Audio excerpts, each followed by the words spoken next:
fellow classmates, Professor Suzanne Racano, good day to you all. My name is Nadine Burrell, and today we will be discussing my book of choice entitled Leaders Eat Last by Simon Sinek.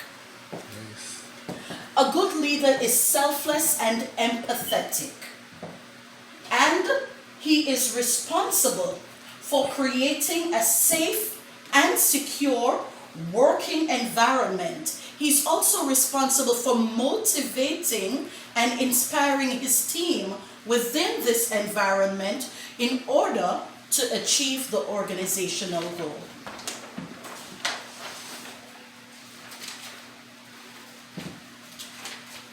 And the goal of the organization, once a team achieves the organizational goal, then they begin to move forward. And that's where the success of the organization begins to take shape.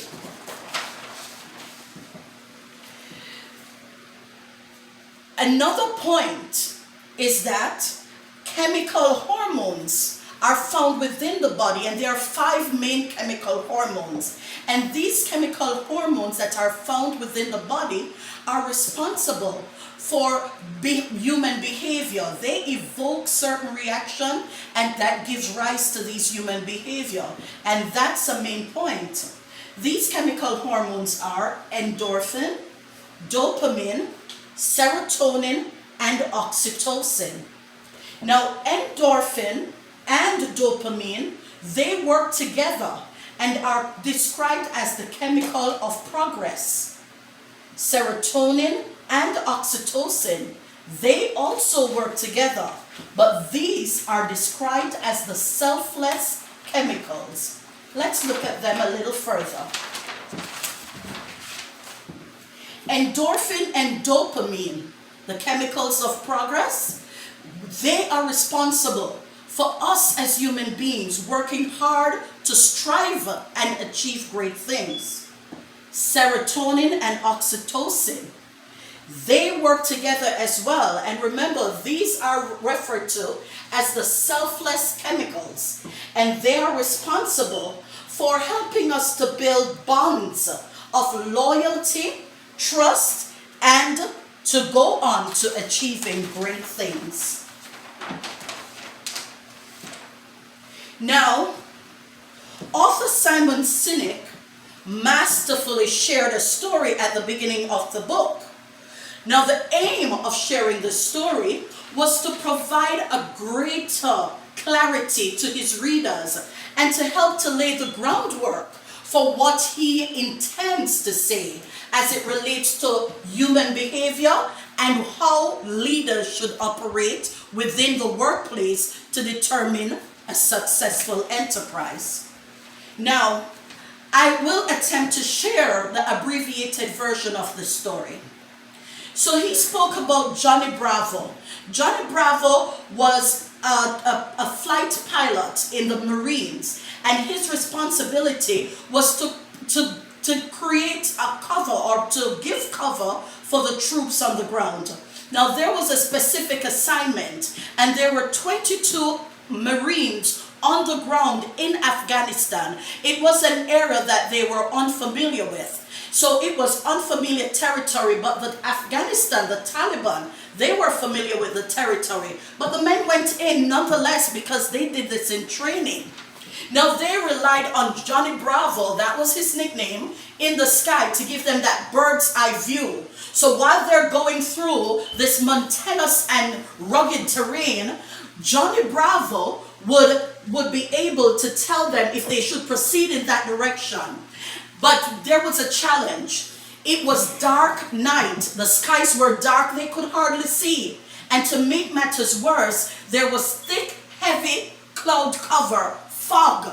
So they could not see at all. Johnny Bravo was above the clouds in the safety. The enemy was not supposed to see him. He was to give the element of surprise and support to his team.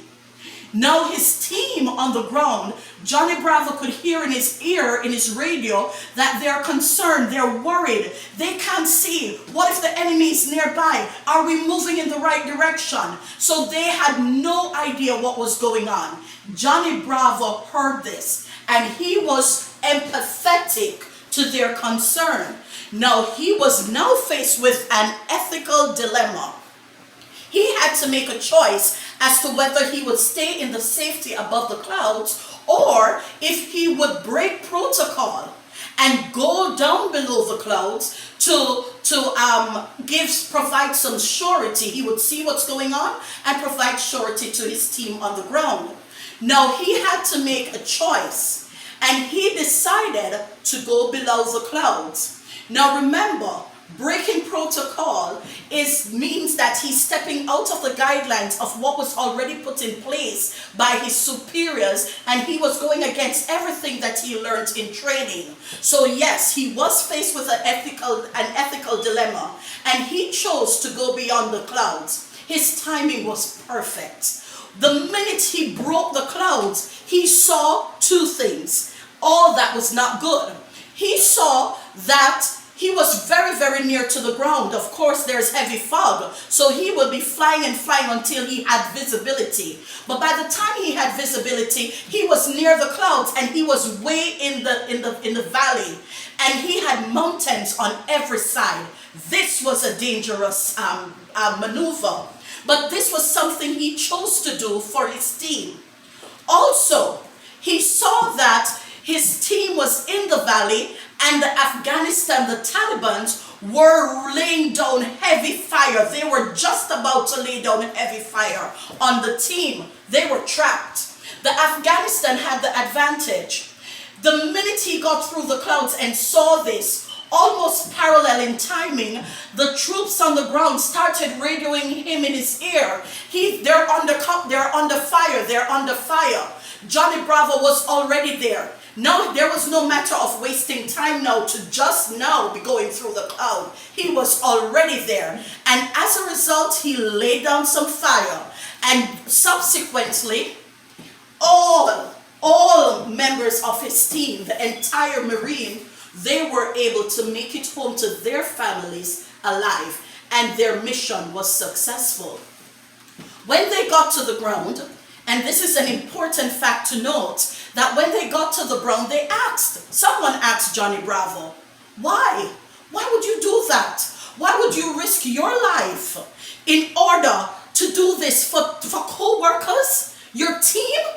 Johnny Bravo said something very simple: because they would have done it for me. That was his simple explanation. And it goes to show that he trusted his team, and his team trusted him. He cared for his team, and it gave him a willingness to give of himself. And that's what leaders do.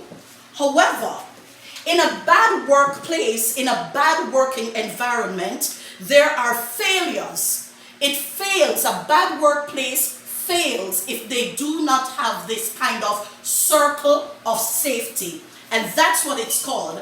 A circle of safety is where employees and members of the team feel safe and secured to give of themselves, to share ideas without the threat or the risk of being ridiculed, without saying, oh, if I say this and it goes that way, I may be at risk of losing my job. They're confident that their leaders have their back, and they in turn want to have their leaders back.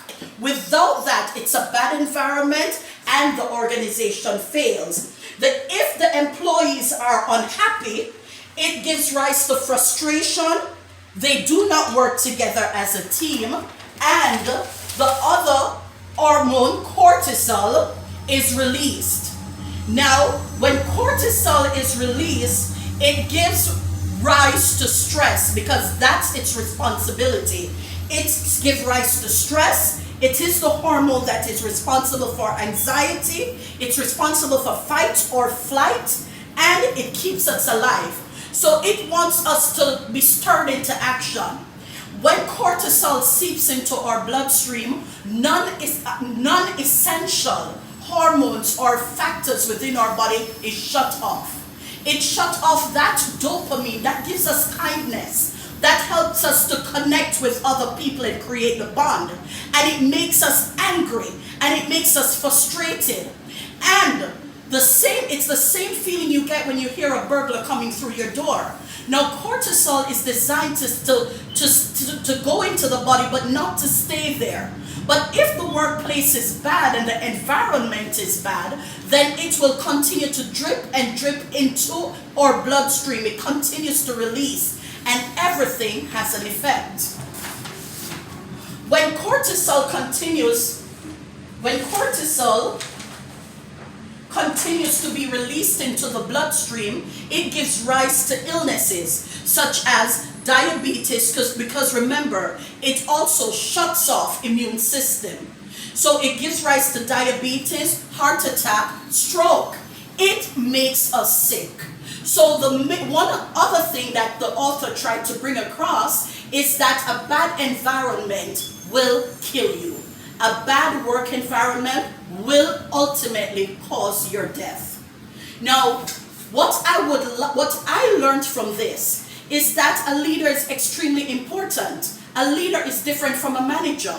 A leader is one who connects with the human side of his team.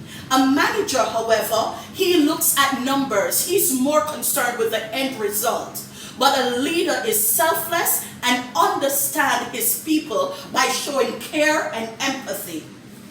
Also, I would like my team to take away from this, and by team I mean my fellow classmates, to take away from this the notion that it is important to do a self-assessment to determine if the work environment or the environment that you're in is one that is conducive to health. So we have to think, use our brains and think it through. Are we existing, or are we working in an organization that is making us ill and ultimately causing our death? In my personal and professional life, I believe that I too can lead by example. In so doing, I connect with my peers at work, my superiors, and in my home, I connect with my family. And in so doing, I open the doors to creating what is called a circle of safety. And in a circle of safety, we fight together against the outside forces on the outside of the circle. Thank you all for listening. And I hope you have learned something as I did. And I wish you all a wonderful day.